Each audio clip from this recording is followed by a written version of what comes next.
మీరు కొత్తగా business start చేయాలనుకుంటున్నారా? మార్చ్ 16, 17న హైటెక్స్ లో ఫ్రాన్సెస్ ఇండియా బిగ్గెస్ట్ ఫ్రో ఎక్స్పో. ఈ గడ్డ మీద పుట్టినందుకు గుండె మీద చేసుకొని చెప్తున్నా, ప్రౌడ్ టు బి ఇండియన్. నీ కులం ఏదైనా, నీ మతం ఏదైనా, ఫస్ట్ నువ్వు అనాల్సిన మాట ఆమె ఇండియన్. ఈ సినిమా చూసిన తర్వాత నేను ఎంత ఇన్స్పైర్ అయ్యానంటే, అరే ఈ రోజు నేను రోడ్డు మీద నడుస్తున్నానంటే ఆ రోజు అన్ని లక్షల మంది ప్రాణాలు వదిలేరా. ఆ తలుచుకుంటున్నా అంటే ప్రతి మనిషికి ఏమనిపిస్తుంది అంటే, కళ్ళ ముందు ఒక వ్యక్తి చనిపోతేనే మనసులో ఏదో ఒక ఫీల్ వస్తుంది, అరే చనిపోయాడే అమ్మో. కానీ అదే రోజు ఎందుకు చచ్చిపోతున్నా కూడా తెలియకుండా కొన్ని లక్షల మంది ప్రాణాలు వదిలేదు. ఆడబిడ్డలు అయితే మానాలు కూడా వదిలేశారు. ఈ సినిమా చూసిన తర్వాత ఎంత ఇన్స్పైరింగ్ అనిపించిందంటే, ఇలాంటి సినిమాలు ఎందుకు చూడట్లేదు జనాలు అన్న. అదే ఒక సినిమాని బట్టలు దించుకునే సినిమా అనుకో, డప్పులు కొట్టి మరి భజించేస్తారు జనాలు. మీ సోషల్ మీడియాలో కావచ్చు, ఎక్కడ పడితే అక్కడ హైప్ చేస్తారు. బట్ ఇలాంటి సినిమాల గురించి ఎందుకు చేయట్లేదు? ప్రతి ఒక్క మనిషి ఈ సినిమా చూడాలి కదా, చూసినప్పుడే కదా తెలుస్తుంది. అరే ఇప్పుడు అమ్మ నాన్న చెమటోడుస్తున్నారు, కష్టపడుతున్నారు కాబట్టి మనం అమ్మ నాన్నని చూడాలి. బట్ నువ్వు ఇప్పుడు పుట్టావో లేదో కూడా తెలియని ఆ రోజుల్లోనే వాళ్ళు నీ కోసం ప్రాణాలు వదిలేరు. వీళ్ళందరి గురించి ఎలా తెలుసుకోవాలి? అసలు ఈ సినిమాలో చూపించను వేరే అనిపించింది అన్న. ఎందుకంటే చాకలి ఐలమ్మ అనే ఒక మహిళ చేసిన పోరాటం గురించి తెలంగాణ చరిత్రలో ఉంటుంది. బట్ ఈ సినిమాలు వాళ్ళు చూపించిన అవునా ఇంత ధైర్యంగా ఉండేదా? ఇప్పుడున్న ఆడపిల్లలు ఎందుకు లేరు ఇంత ధైర్యంగా అనే చాలా క్వశ్చన్స్ రైజ్ అవుతాయన్న నాకు. ఎందుకో కూడా ఇందులో చేసిన క్యారెక్టర్ అన్ని బాగున్నాయి. ఎందుకంటే మన అనసూయ గారు చేసిన క్యారెక్టర్ అయితే బోల్డ్, అసలు అలాంటి క్యారెక్టర్ చాలా దమ్ము ఉండాలి. అనసూయ గారు చేసిన క్యారెక్టర్ అయితే వేరే అనిపించింది అసలు. ఎందుకంటే ఒక స్త్రీ నగ్నంగా కనపడాలి స్క్రీన్ పైన అంటే అది ఎంత దమ్ము ఉండాలంటే అంత దమ్ము ఉండాలి. ఎందుకంటే హ్యాట్స్ ఆఫ్ అనసూయ గారు. ఎందుకంటే ఒక మంచి క్యారెక్టర్ వస్తే నేను ఒక యాక్టర్ ని ఎలాంటి క్యారెక్టర్ అయినా చేయగలననే స్పిరిట్ మీరు నింపారు మా అందరిలో. ఒకటి మెయిన్ గా మాట్లాడాలి, యూనిటీ అంటేనే గుర్తొచ్చే మొదటి వ్యక్తి Sardar Vallabhbhai Patel. One of my inspiration. నిజంగా ఉక్కు మనిషి అని ఎందుకంటారు అని చాలా పుస్తకాలు చదివాను. ఐరన్ మ్యాన్ ఆఫ్ ఇండియా అంటారు అనే ఇది చెప్పారు, కానీ ఎందుకు అంటారని తెలీదు. ఆయన ఒక మాట మీద నిలబడితే ఎంతమంది ఎదురొచ్చినా నిలబడతాడు అనే చెప్పారు అనేది నాకు అనిపించింది. ఈ సినిమా వేరే లెవెల్ ఎక్స్పీరియన్స్ అనిపించింది. ఆ బీజిఎమ్స్ కానీ, వాళ్ళు చనిపోతున్నప్పుడు బ్యాక్గ్రౌండ్ లో వచ్చే మ్యూజిక్ వల్ల కళ్ళల్లో వచ్చే నీరు కానీ.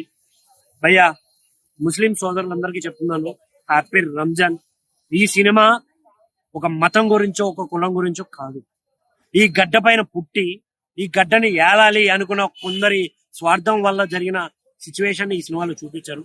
నిజాం నవాబు గారికి తెలియకుండానే జరిగిన తప్పుల్ని ఆయన తెలుసుకుని భారతదేశంలో హైదరాబాద్ అనే యూనిటీని, టెరిటరీని కలిపేయడం వల్లే ఈ రోజు మీరు నేను ఇక్కడ ఉన్నాం అనే ఫీల్ అయితే నాకు వచ్చింది.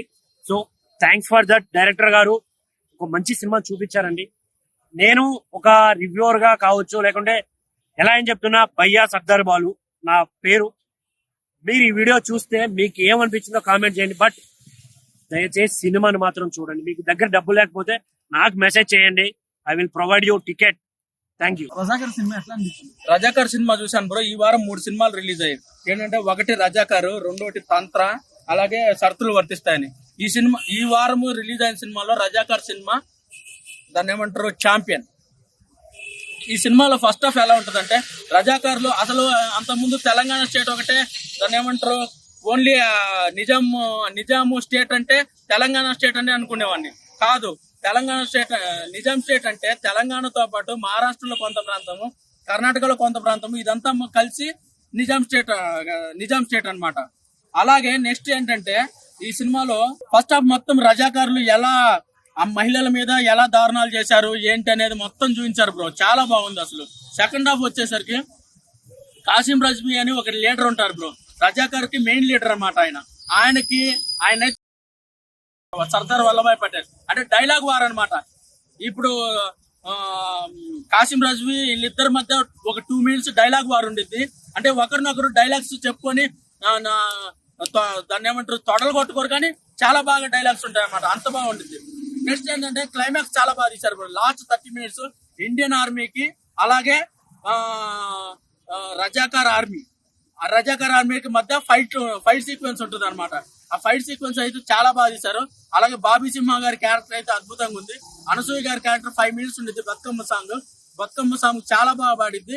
అలాగే సినిమాలో సాంగ్స్ అన్ని చాలా బాగున్నాయి. సినిమా ఫైనల్ గా చెప్పాలంటే ఈ వారము రిలీజ్ అయిన 3 సినిమాల్లో కలెక్షన్స్ వచ్చే సినిమా ఏదన్నా ఉంటే రజాకార్ సినిమా.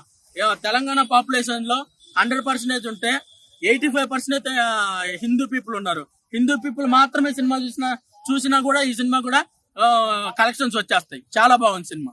సినిమాలో ఫస్ట్ హాఫ్ వరకు ఓకే చూడొచ్చు అనిపించింది. సెకండ్ హాఫ్ దెబ్బేసింది భయ. టు బి ఫ్రాంక్ అని అడిగితే నెహ్రూ తీసుకొస్తాడు, తెలంగాణ చరిత్ర అంటారు. సినిమా ఈ రోజుల్లో ఎలా అయిందంటే కులాలు మతాలు కొట్టుకుంటున్నారు జనాలు. నన్ను అడిగితే సినిమాలు ఏంటంటే ఈ మధ్య బిజినెస్లు అయిపోతున్నాయి. ఏ పొలిటికల్ పార్టీలు డబ్బులు ఎత్తే దాని తగ్గట్టే సినిమాలు చేస్తున్నారు. సో సినిమాలు ఎలా జరిగినాయి అంటే ఒక వ్యవతారంగా రెడీ అవుతుంది భయ. నన్ను అడగాలనుకుంటుంటే చెప్పాలనుకుంటే సినిమాలో ఉన్నట్టు తీయాలి కానీ లేనిపోని పెట్టి కల్పితాలు చేసి ఇవన్నీ తీస్తున్నారు. సినిమా మొత్తం ఏంటంటే అలా నాకు ఇంకా చెప్పాలనిపించట్లేదు. కానీ యాక్టింగ్ సరే, మన యాక్టింగ్ గురించి మాట్లాడుకుందాం. అనసూయ గారు రంగస్థలంలో అత్తమ్మ క్యారెక్టర్ చేసిండు, మంగళం సీన్ వైఫ్ కింద చేసిండు. అటువంటి చేసినప్పుడు దాని తగ్గట్టు అటువంటి ఓరియంటెడ్ సినిమాలు తీయాలి తప్ప ఆ మధ్య వచ్చిన దర్జాలో అనసూయ ఈ సినిమాలు అవసరమా? అవసరం మించిన సినిమాలు తీసి జనాలకి దీని అవసరం లేదు అన్నట్టు సినిమాలు తీస్తున్నారండి. ప్రేమ గారి పెర్ఫార్మెన్స్ బాగుంది, ఇంద్రజ గారి పెర్ఫార్మెన్స్ బాగుంది, బీజిఎం బాగుంది. ఇంకంతే, సినిమాలో ఇంకేం లేదు. సో రేటింగ్ లేని సినిమా కనుక నేను రేటింగ్ ఇవ్వలేను. ఎందుకంటే నేను రివ్యూ కూడా ఇలా ఇవ్వడానికి కారణం ఏంటంటే తెలంగాణ చరిత్ర ఉంది, ఆంధ్రకు చరిత్ర ఉంది, ప్రతి స్టేట్ కి, ప్రతి కంట్రీ, ప్రతి మనిషికి ఒక చరిత్ర ఉంది. చరిత్ర ఉన్నట్టు తీయాలి తప్ప చరిత్రని కల్పితాలు చేయకూడదు. రజాకర్ సినిమా ఎట్లా అనిపించింది? రజాకర్ సినిమా చూస్తుంటే నిజంగా చెప్తున్నా చాలా ప్రౌడ్ గా ఫీల్ అవ్వాలి. భారత్ మాతాకి జై హైదరాబాద్ అనాలి సినిమా చూస్తే. ఎందుకంటే మనకి హైదరాబాద్ ఎలా వచ్చిందో ఈ సినిమా చూస్తే తెలుస్తుంది. మన హైదరాబాద్ తెచ్చుకోవడం, మన తెలంగాణలో మనం ఎట్లా తెచ్చుకున్నాం, ఎంత ఫీల్ అయినామో అప్పట్లో హైదరాబాద్ తెచ్చుకోవడం కూడా అంతా, అప్పట్లో వాళ్ళెంత హ్యాపీగా ఫీల్ కావచ్చు హైదరాబాద్ పేరు పెట్టడం. చెప్తున్నా చాలా బాగుంది సినిమా. మాత్రం ఇచ్చి పడేసిండు, ఎక్కడ కూడా ఘోరం లేదు. ఎందుకంటే ఇప్పుడున్న హిందూ ముస్లింస్ ఇక్కడ ఉన్న తెలంగాణ ఆంధ్ర కానీ ఆల్ ఇండియాలో కానీ హిందూ ముస్లిం బాయ్ లెక్కున్నారు. అప్పట్లో ఎట్లున్నారంటే ఎవడో ఒకటి వచ్చి మన హైదరాబాద్ లో వచ్చి చిచ్చు పెట్టడంలా అట్లా కొంతమంది డిసప్పాయింట్ అయ్యారు. కాకపోతే అట్లా అని కాదు, ఇప్పుడున్న జనరేషన్ లా ముస్లింస్ హిందూ బాయ్ లెక్కున్నారు. ప్రతి దగ్గర ఇండియన్స్ కాదు, ఎక్కడ పోయినట్లు. కానీ మన ఇండియన్ ఉన్నప్పుడు మన ఇండియాని పొగడాలి, మన భారతదేశం పొగడాలి. ఎందుకంటే ఈ సినిమా చూస్తే మనం చాలా ప్రౌడ్ గా ఫీల్ అవుతాం. అనసూయ యాక్టింగ్ కూడా చాలా బాగా చేసింది, ప్రతి ఒక్కరు యాక్టింగ్ చాలా బాగా చేసిండ్రు. సినిమా మాత్రం ఇచ్చి పడేసిండు, సూపర్ ఉందన్న.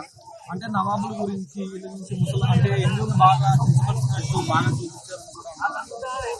అంటే కించపరిచారంటే అప్పట్లో అలా నడిచింది కాబట్టి నీకు నిజాం కాలం అంటే ఎలా ఉందో, అప్పటి కాలం ఎలా ఉందో కాబట్టి చూపించారు కాబట్టి నీకు అట్లా ఉందన్న. అంతేగాని తప్పుగా చూపించలే. అలా ఎంత కష్టపడతా మన హైదరాబాద్ ఎలా సంపాదించుకున్నామో అన్నట్టే ఈ సినిమా రజాకార్ సినిమా. దాని దగ్గర స్టోరీ ఉంది కానీ అప్పటి జరిగిన కథ నీకు చూపించారు స్క్రీన్ మీద, అంతేగాని వేరే నీకు చూపించలేరు. నిజంగా హ్యాట్స్ ఆఫ్ చెప్పాలి సినిమా కోసం, చాలా బాగుంది. బోలో భారత్ మాతాకి జై, I love you India. Suman టీవీలో మీ పర్సనల్ అండ్ బిజినెస్ ప్రమోషన్స్ కోసం కింది నెంబర్ కి కాంటాక్ట్ చేయండి.